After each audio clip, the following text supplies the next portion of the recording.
The Sims 4 Modern Disney Princess.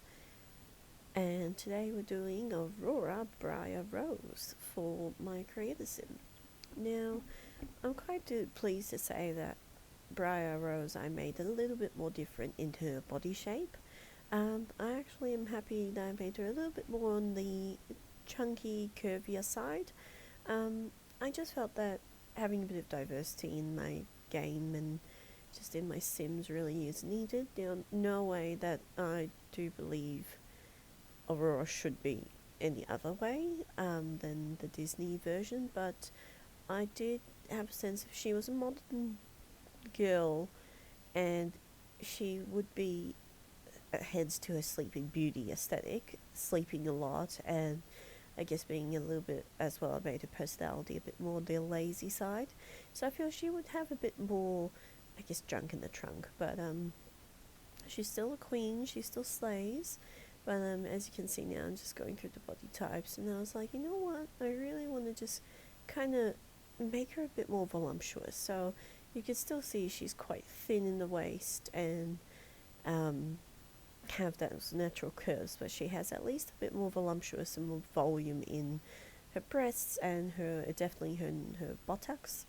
Because in my last few sims, they've just been a little bit more petite, and that's the vibe I got with my princesses.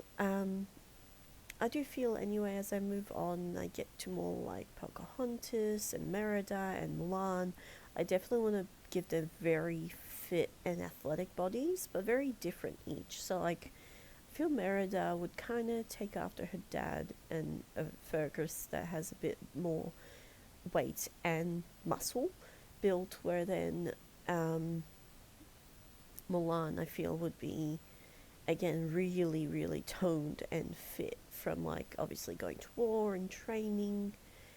And which one did I just say? I just said three of them.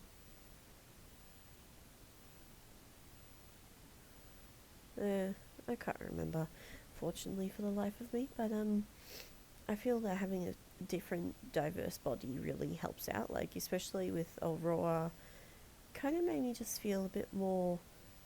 I don't know. I just wanted to make her a little bit, I guess, older or mature, and I don't know why.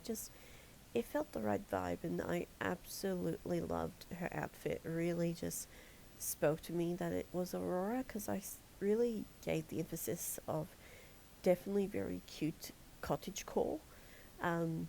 Hence that she lives in the cottage and she lives with the three fairies, which I made in her story that she actually had like three grandmothers. Um, I guess trying to how to make that work is obviously there's grandmother on each side, and then I feel that a third grandmother is like because maybe two of the grandmothers were together, so she had two on one side and one on the other, something along those lines. Or a surrogate mother, a grandmother, or something like that, or adoptive, maybe even. I'm not sure, but I just feel that that would be her, I guess, her storyline. And because I didn't want to make it either that usually all these characters they don't see, or I'm trying to hopefully plan a little bit more of a let's play and a bit more story behind it. I do want to just make that her origins were like, oh, her family died and she got this inheritance and this house and blah blah. Because as well, I am starting off these girls with a proper house to suit their story and to feel full of, I guess, mystery or just lore. Because I'm not really starting like any rags to riches or 100 challenge of any sorts, and just like, starting with zero and nothing. I really want them to have their own space, have like their own story to tell, which is, I guess, my aspect what I really liked of The Sims, having that availability. In my last video, I did talk about some controversial topics and unpopular opinions, and yeah, just touching base on that one was a little bit more of a vent. I am feeling a bit better, still under the weather, and with just hormones and emotional control is fantastic. But yeah, I just felt like that vent was needed, or like just kind of what's going in my mind with The Sims. Um, but yeah, for me, at least my playstyle has been this. This is a very new playstyle for me too. I never done this before. I've only started it probably last year, and because my playstyle was always just the young adult, do everything you need to do in the first pack, or a legacy challenge, or big family, that kind of where I went towards. With this, really feels more that I'm getting in more in depth with my own game and making my own world and building up my own townies. So that's why I really just enjoy Disney princesses, because they're not really in the game. They're very fit for, I guess, just creativity. I do still want to do like actual townie makeovers, but I want to make them compatible with my game. So obviously, I do like Judith Ward and that, but you need to get famous to have, I guess, her assets. But you don't really have to have the pack to have just the sim. And we're a little bit on the waiting time right now. I believe I went to go help my little one. It was late at night, and he just had a little bit of a wake up and had to just shush him back down to sleep. But we're back at it, and yep, again, just he woke up again in those two attempts. But I wanted to still do townie makeovers from the actual Sims 4 game, but not just the Sims 4. I've been watching Plumbella with her iceberg something explained. Um, and oh boy, that's a ride. But I do like to dabble in the Sims lore. It does pique my interest so much, and sadly, she actually did the video that I planned on doing when I was a wee lass of like 13, 14. But look, she is a professional, and she did really do it well. Like even myself, when I just started to plan out, hey, I want to do this idea, I just didn't know where to start a bit. So good job, Plumbella. Nice shout out to you. But yeah, I just felt that my new style of playing is really, I get the best of both worlds. I get my CC shopping, which is what I love doing, and just adding to my game and my mods.